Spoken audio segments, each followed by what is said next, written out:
Bonjour à tous et à toutes, bienvenue dans ce nouveau tuto. Aujourd'hui, on va faire une création d'objets 3D sous Blender et l'intégrer à HitFilm Pro. Voilà ce que l'on veut obtenir.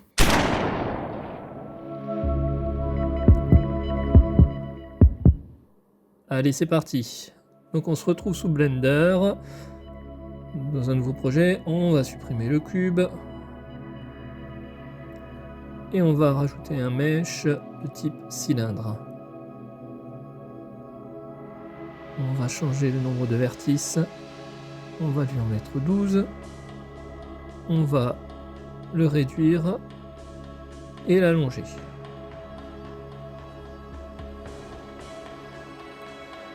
On lui fait faire une rotation pour que ce soit plus facile. On passe en mode edit.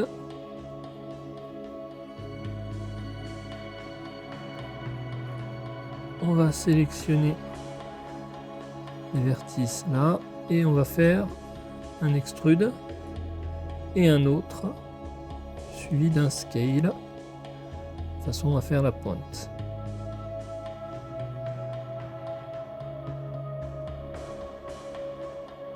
On va rajouter des vertices là, avant et après la séparation.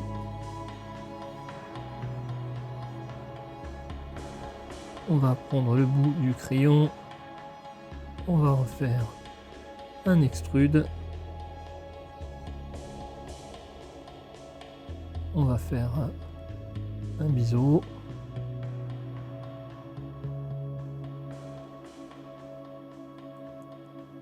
et là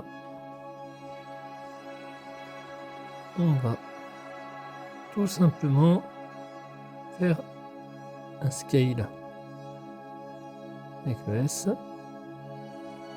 pour faire un petit intérieur, et là on refait un biseau pour finir une pointe.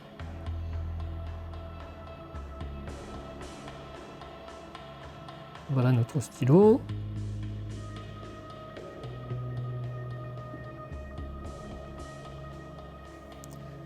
On va lui rajouter un modifieur Subdivision Surface. On sélectionne le stylo. On supprime les vertices centraux. Et on supprime et on remet à jour les normales avec le Shift N. Maintenant, on va faire l'export au format objet. On va l'enregistrer au format OBJ, donc crayon OBJ. Maintenant, on se retrouve donc sous HitFilm Pro. On va créer un nouveau composite shot qu'on va nommer source et qui va durer 5 secondes. C'est largement suffisant pour ce qu'on a à faire. On crée un nouveau layer de type point qu'on va mettre de suite en 3D. Donc on accepte la caméra, je change la couleur dans ma timeline de la caméra. Je vais faire de suite les positions du point qui vont me donner en fait tout simplement le chemin de mon objet. Et on fait ça toutes les 15 frames, c'est-à-dire toutes les demi-secondes.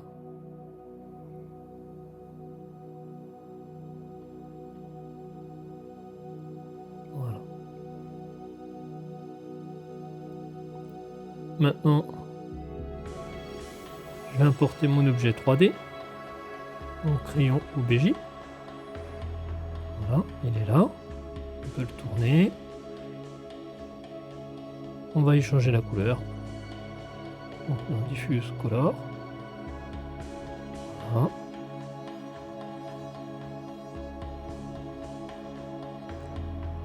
Et on intègre dans le Composite Shot. On va le mettre en 3D Plane. Et on va lui changer la direction en X, en Y. 90 en X, moins 45 en Y. On va changer son scale, donc c'est la dimension. Et on va changer le point d'ancrage, de façon à ce que le point d'ancrage se retrouve à la pointe du stylo.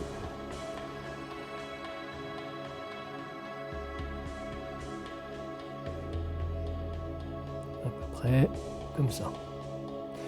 Et on va donc l'associer au point. Et on commence à la position 0, 0. Ne pas oublier de remettre la position à 0 pour qu'il suive bien le point.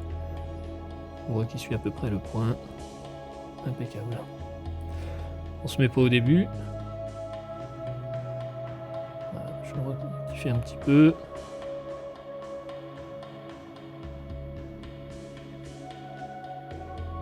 Bon, c'est pas mal.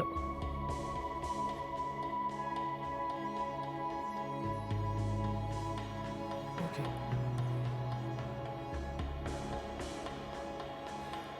Maintenant, on va rajouter l'effet particules. Donc Particle Simulator.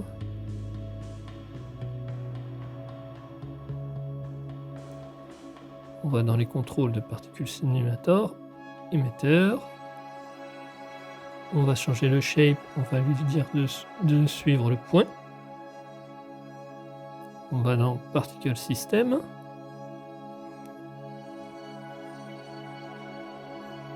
Movement.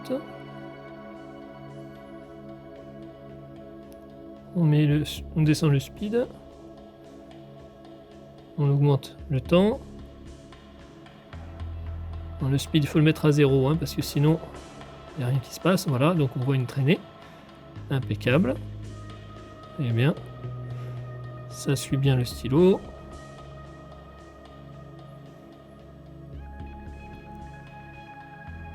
On va changer l'apparence en changeant la couleur. Alors vous voyez que là, ça m'a ouvert de suite la plaque. Donc je vais prendre la pipette pour que ça soit la même couleur que le stylo.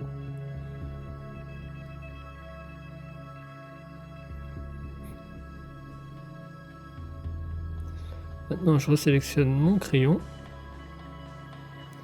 Et je vais donc essayer d'améliorer la position du crayon par rapport au trait.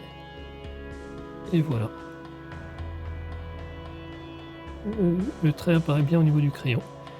Je vous remercie d'avoir suivi ce tuto. N'hésitez pas à me laisser un petit commentaire, un pouce bleu, à vous abonner à la chaîne. Je vous dis à très bientôt. Au revoir.